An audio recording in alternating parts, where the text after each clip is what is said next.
Hi guys, welcome back to my channel. Today I'm going to be talking about my birth defect I was born with in my left foot, which is called Clubfoot. So without further ado, let's get into it. Okay, so Clubfoot is, as I mentioned, a birth defect, which means obviously you're born with it and it develops as you're growing, like in the womb. It's actually relatively common. About 1 in 1,000 babies in the UK each year are born with it. Around about half of them have it in both their feet, so both their feet are turned inwards, as you're going to see in a minute. In my case, it was only my left foot, and that is what my foot looks like. So that's what Clubfoot looks like as a defect. There's no obvious cause. There's no known cause for it at the moment. They don't know what causes it. They believe that mine could have been because I got trapped under my mum's ribcage by my foot, and so therefore it grew in the normal position. But they also believe there could be a genetic link, and that's because Clubfoot can tend to run in families. So if you have a Clubfoot and then have a child, there's about a 1 in 30 chance of you passing it on to your child. So again, I have a 1 in 30 chance of passing what I had onto my child. So nowadays, treatment involves the Ponseti method, which is actually when you have your feet repeatedly casted from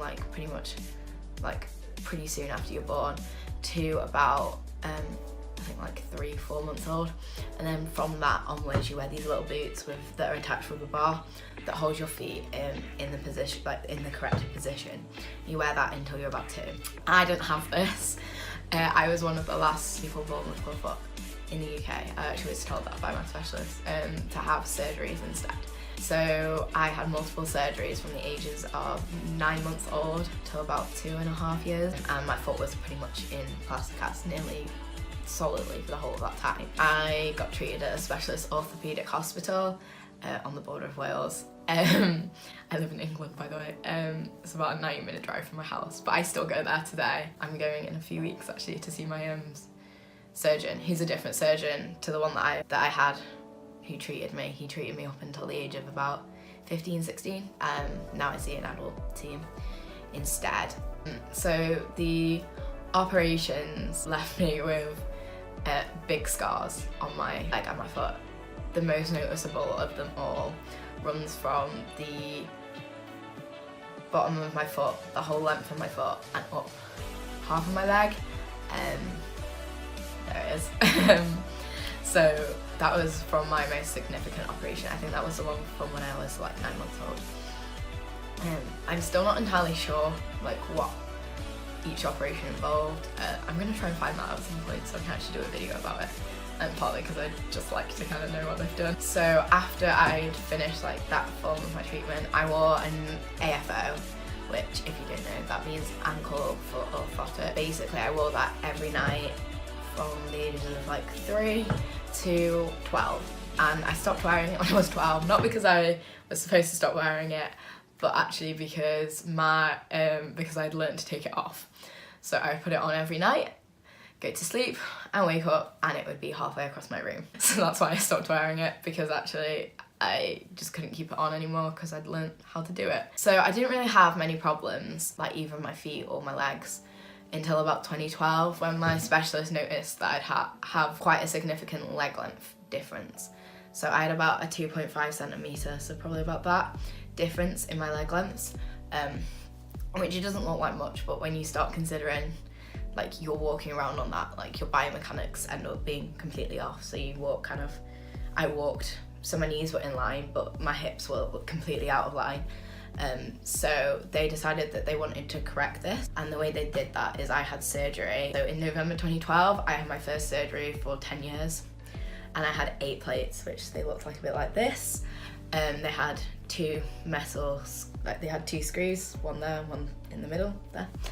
I had them put either side of my right leg, and what this did was it actually stunted the growth.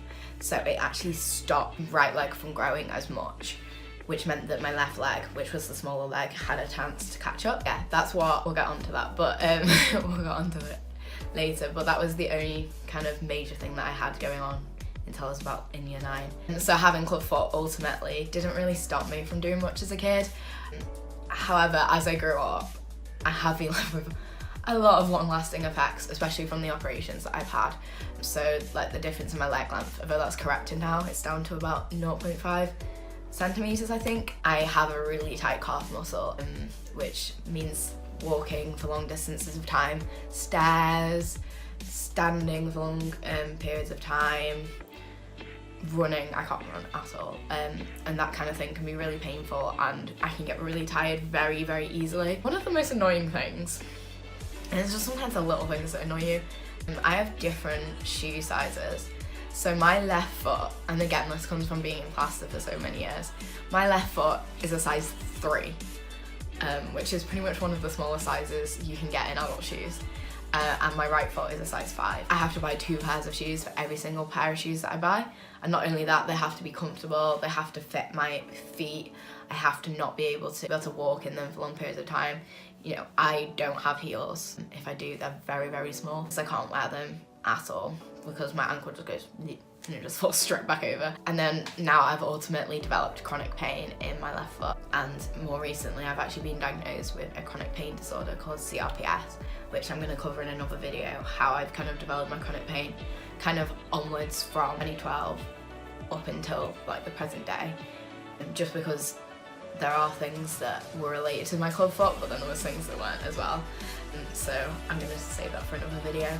So that's everything for today. I really hope you enjoyed this video, and I hope I've managed to educate you a little bit about what Clubfoot is. Please subscribe, comment, and like this video. It would be amazing if you could also share this, because I would really like to raise awareness of this condition, because not many people know what it is.